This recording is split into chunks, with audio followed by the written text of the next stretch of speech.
ఈక్వల్టీకి and అలాగే dot equals మెథడ్కి difference తెలుసుకుందాం అనమాట. ఓకే, సో ఇప్పుడు నేనేం చెప్తున్నాను అంటే ఫస్ట్ ఒక స్ట్రింగ్ తీసుకున్నాను.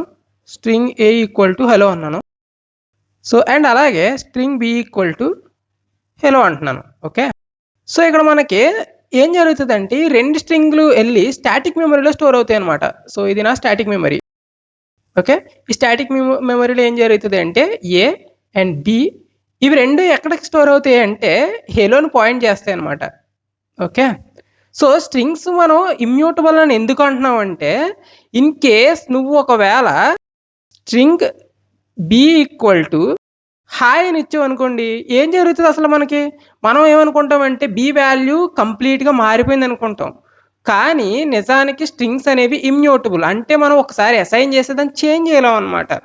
ఫర్ ఎగ్జాంపుల్ ఇక్కడ ఏం జరుగుతుంది అంటే జస్ట్ బి అనేది ఇక్కడ హెలోకి పాయింట్అవుట్ చేయకుండా హాయ్ అని ఉంటుంది కదా, దీనికి పాయింట్అవుట్ చేస్తుంది అనమాట. అంటే ఈ ఆబ్జెక్ట్ని డిలీట్ చేయదు యాక్చువల్లీ.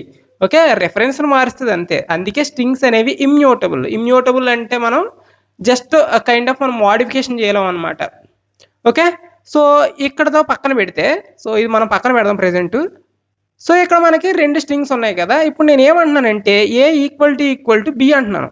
సో ఇక్కడ మనకి ఏమవుతుంది అంటే ఏ ఈక్వల్ టు బి అంటే ఇక్కడ ట్రూ వస్తుంది.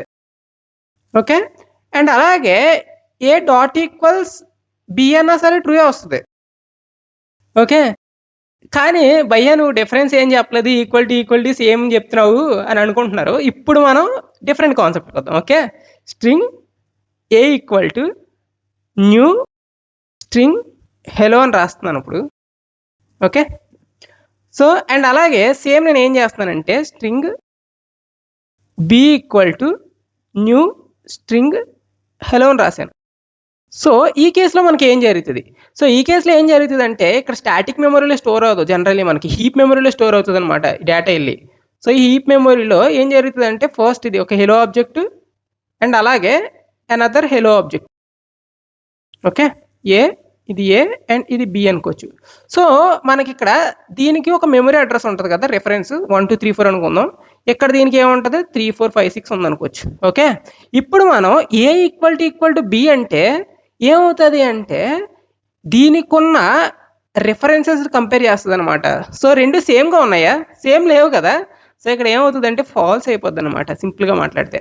Okay, so A dot equals B అన్నాను అనుకోండి,